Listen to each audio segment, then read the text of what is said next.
Welcome to Motorcycle News.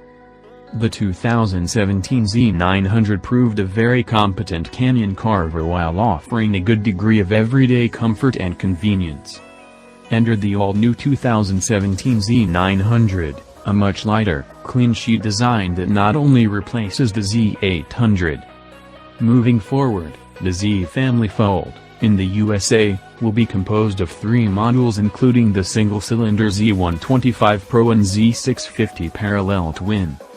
True to form, the Z900 retains use of a liquid-cooled, 16-valve Dock inline-4 with a revised bore and stroke configuration netting a category-stretching 948cc displacement.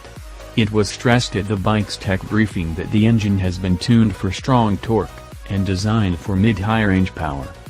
2017 Kawasaki Z900 in Pearl Mystic Gray, Metallic Flat Spark Black. A second color option of Metallic Flat Spark Black with a black frame is also available.